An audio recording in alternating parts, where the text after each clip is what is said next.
नमस्कार, मैं हूं कुमार गजेंद्र। जनपद ऑन द स्पॉट में आपका स्वागत है। हमारे एक दूसरे social media platform podcast with Kumar Gajendra में भी आपका स्वागत है, जहां आप हमें सुन सकते हैं। देश और दुनिया के लिहाज से सबसे बड़ी खबर आपको बताने जा रहे हैं कि प्रधानमंत्री नरेंद्र मोदी तीसरी बार देश के प्रधानमंत्री बनने वाले हैं, और वो भी पूर्ण बहुमत की सरकार से, यानी अब की बार 400 पार। जी हां, प्रधानमंत्री नरेंद्र मोदी का जो नारा था अब की बार 400 पार, वो अब सच्चाई बनता नजर आ रहा है।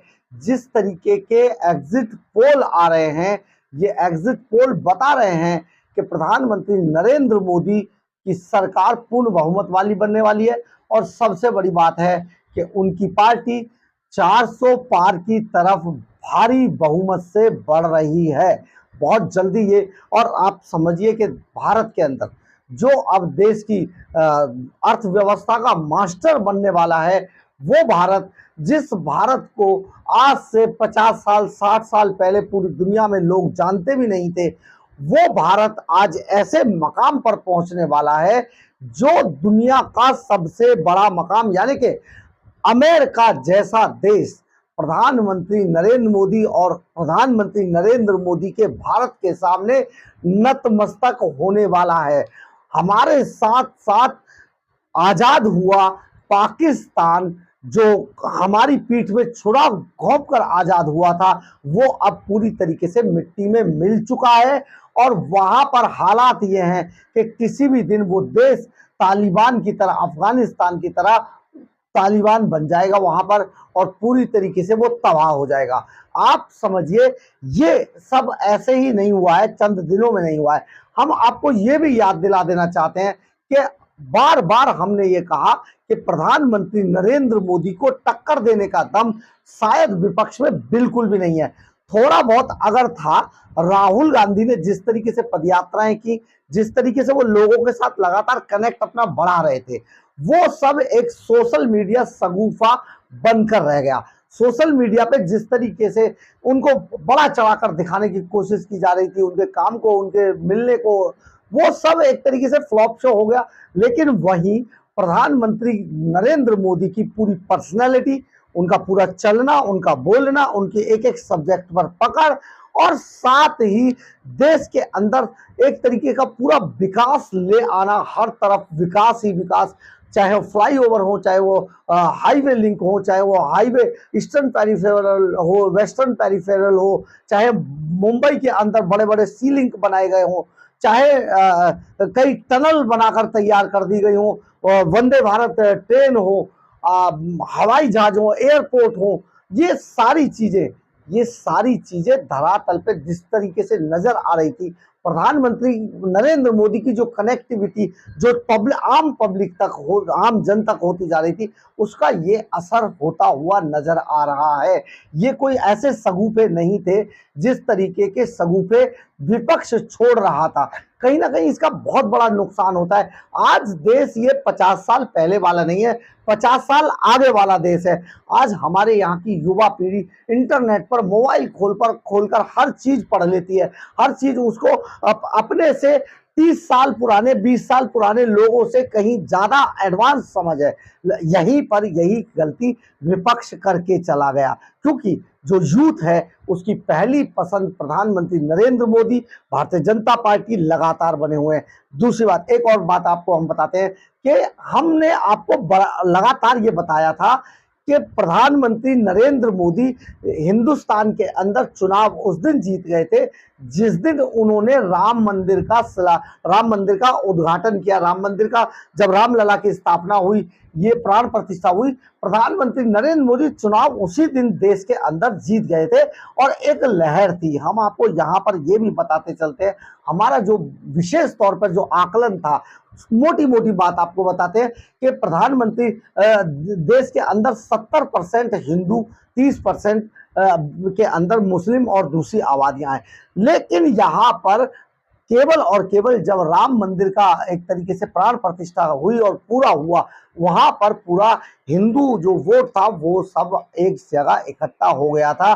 बार बार जिस तरीके से आतंकवादियों के सपोर्ट से किसान आंदोलन खड़े करने की कोशिश की गई, इसी तरीके से जेएनयू ब्रांड जो भारत तेरे टुकड़े होंगे इंशाअल्लाह इंशाअल्लाह, इसके बाद आप समझिए कि हर घर से कितने अफजल मारोगे, हर घर से अफजल निकलेगा, ये सारी चीजें जब एक जगह विपक्ष के रूप में इकट्ठी हुई तो देश के यूथ ने, देश के युवाओं ने और देश के लोगों ने इस सबको बुरी तरीके से नकार दिया। हम यहाँ पर इन मोटी मोटी चीजों को लेकर चल रहे थे और ये अब सच होती नजर आ रही है। हमने कहा था कि विपक्ष का सुपड़ा साफ होने वाला है।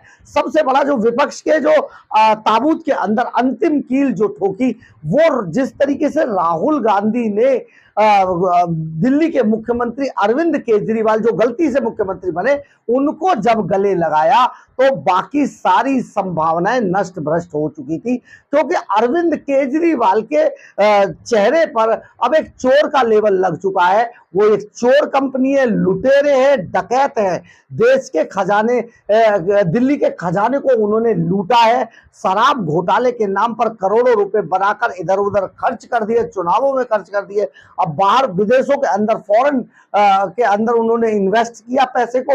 और इसके अलावा जो गुरपतवंत सिंह पन्नू था, उसने कहा, जो सिख फॉर जस्टिस का आतंकवादी है, उसने जब कहा कि 133 करोड़ रुपए चोरी किए हैं अरविंद केजरीवाल ने, लूटे हैं हमसे, ये सारी चीजें जब अरविंद केजरीवाल को इन लोगों ने इंडिया गठबंधन के नाम पर राहुल गांधी ने गले लगाने की कोशिश की, तो ये भी देश के अंदर बहुत महंगा पड़ा, क्योंकि अब ये पहले वाला 50 साल पहले का देश नहीं है। अब गांव देहात तक भी इंटरनेट और अखबार की सुविधाएं हैं।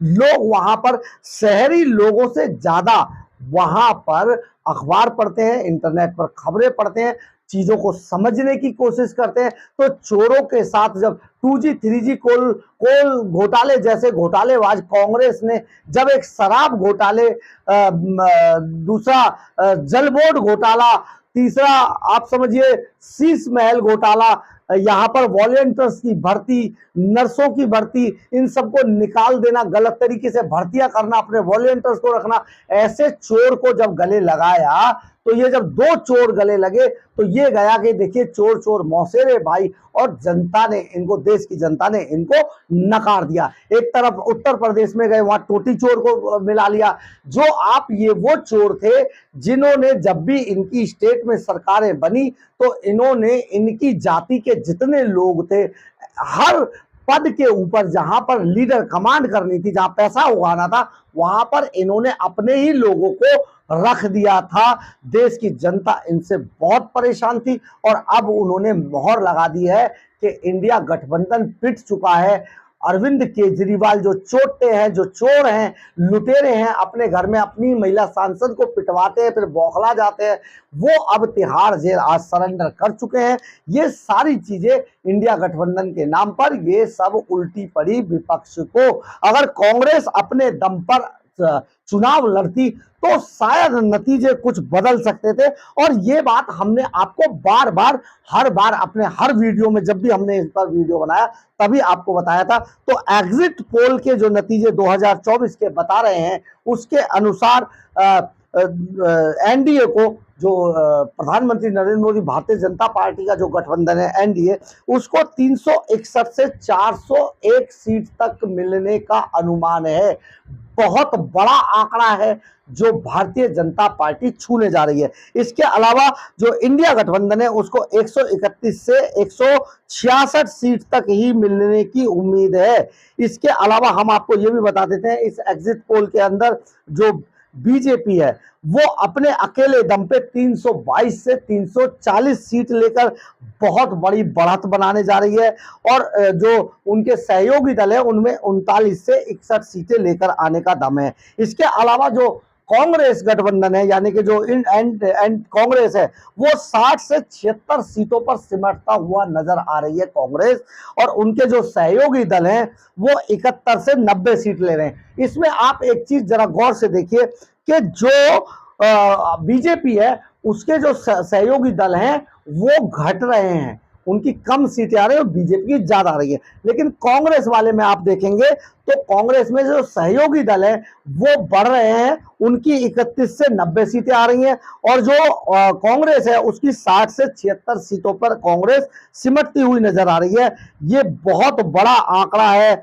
2000 हम आपको ये भी बताते हैं कि इससे पहले जो 2024 वाले चुनाव थे उसमें लोकसभा के अंदर 44 सीटें थी और 2019 में 52 सीटें थी और 2024 में 60 से 76 सीटें दिखाई दे रही हैं।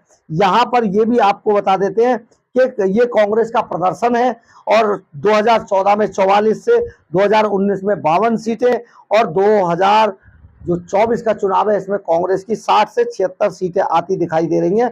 इतना ही नहीं, अगर हम इससे आगे चले तो इसमें वोट शेयर को अगर देखें तो वोट शेयर में बीजेपी का जो वोट शेयर है इस बार 37% से 40% रहने का अनुमान है और कांग्रेस का जो वोट शेयर है वो 19% से 21% तक जाने का ही अनुमान है।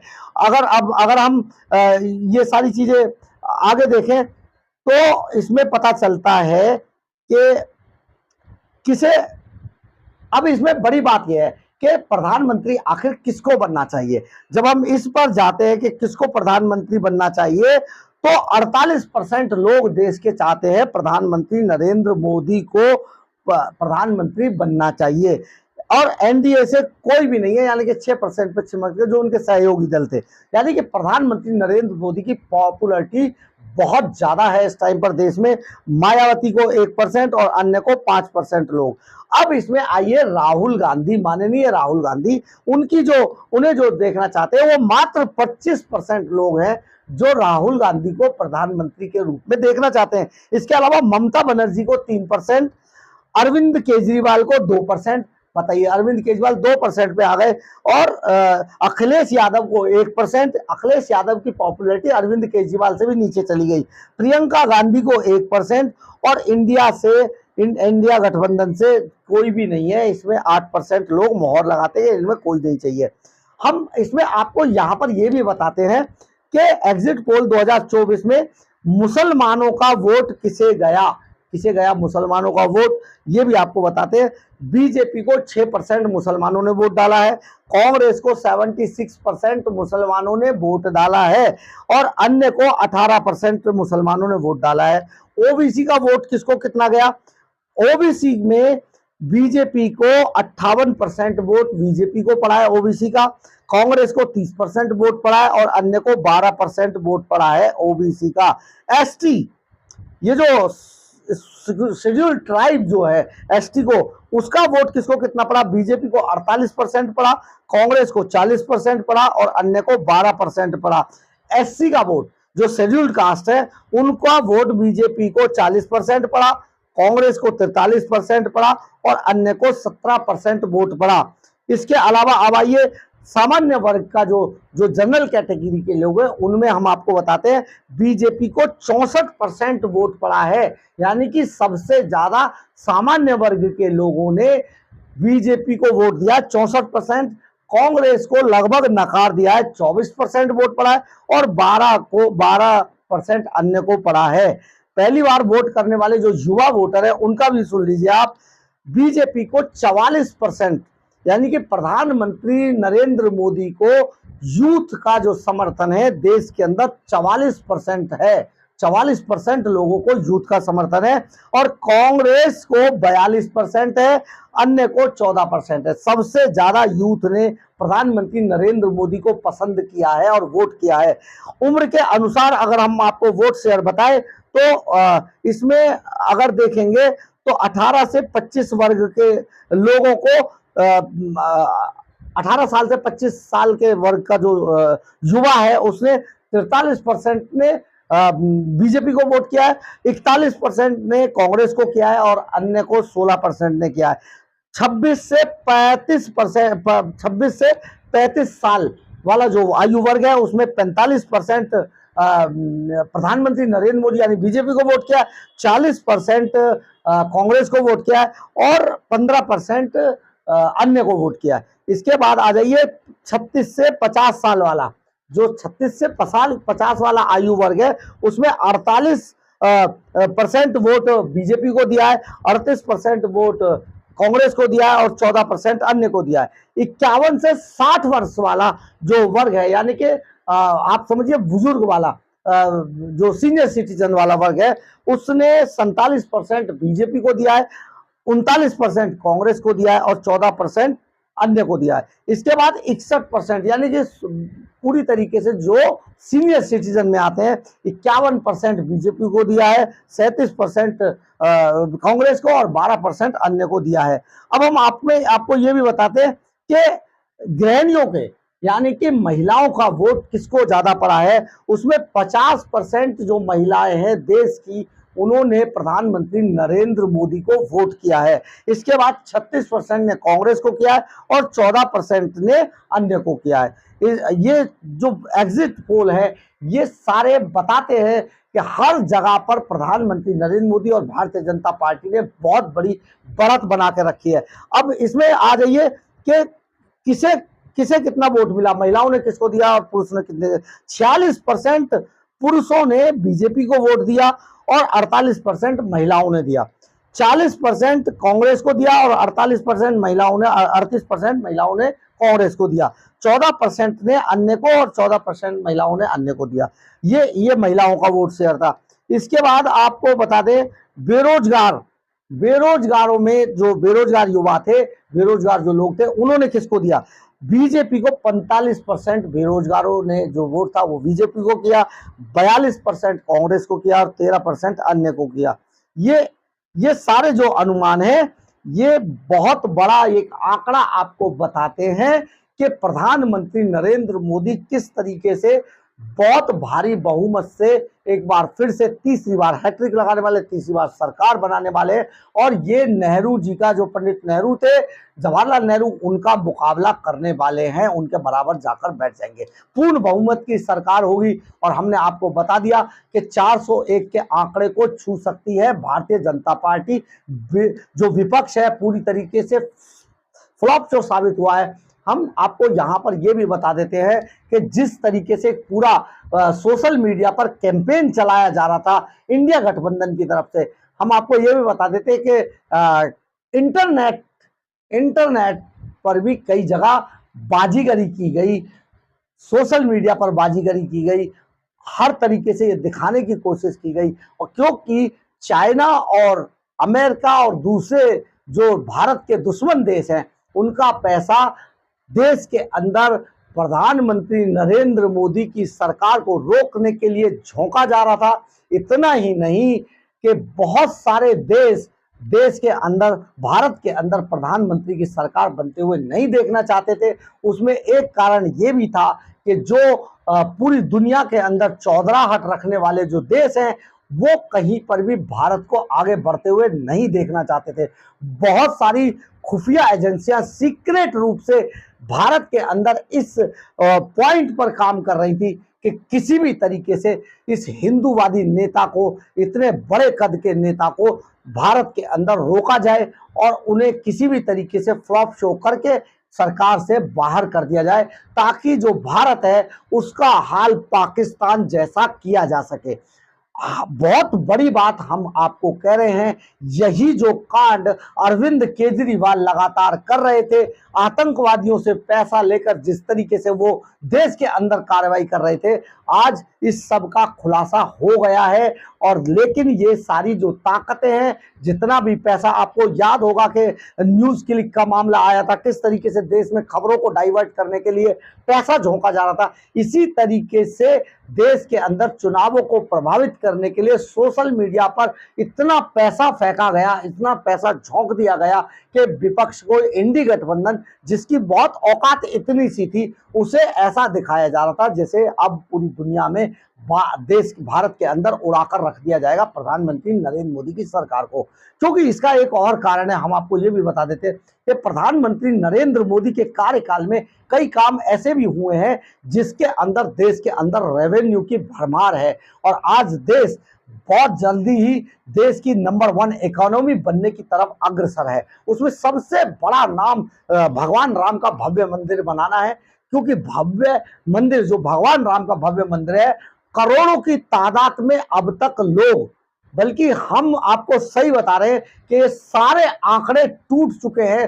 पूरी दुनिया के लोग इस टाइम पर भगवान राम के मंदिर को देखने देश के अंदर एंटर कर रहे हैं।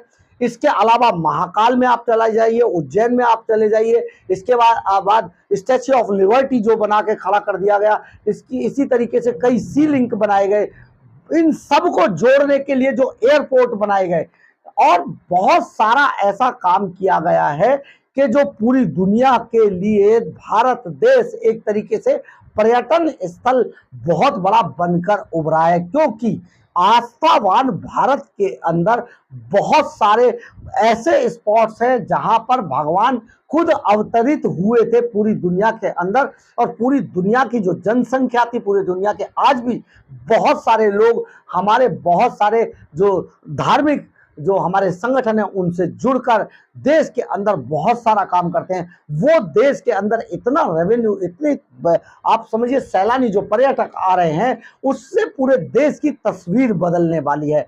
बहुत बड़ी बात है, और यही कारण है कि प्रधानमंत्री अब की बार 400 पार।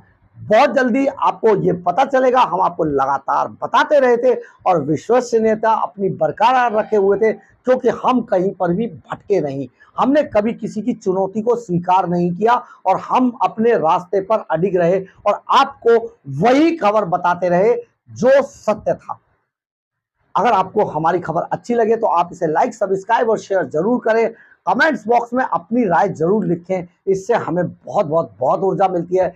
इसके अलावा अगर आप हमारे चैनल पर नए हैं तो हमारे चैनल को ज्वाइन करना ना भूलें, और अगर आप हमें आर्थिक रूप से मदद करना चाहते हैं, आप हमारी खबरों को बहुत अच्छा मानते हैं, कुछ हम आपको अच्छा बता पाते हैं, तो आप हमारे QR कोड को स्कैन करके या फिर हमारे सुपर थैंक्स बटन को दबाकर हमें आर्थिक रूप से मदद भी कर सकते हैं। इसके अलावा एक बहुत बड़ी बात आपको बताने जा रहे हैं कि आप अपनी राय जरूर जरूर जरूर लिखा करें। हमारी खबरें आपको कैसी लगी, कहां पर कमी थी, कहां पर अच्छा था, ये सब जरूर बताएं, क्योंकि हम बायस्ड बिल्कुल नहीं है। जो सत्य होगा हम आपको वही बताएंगे, चाहे वो कुछ भी हो जाए, क्योंकि सत्य हमेशा सत्य होता है, और सत्य परेशान हो सकता है, पराजित कभी नहीं हो सकता। जय हिंद, जय भारत।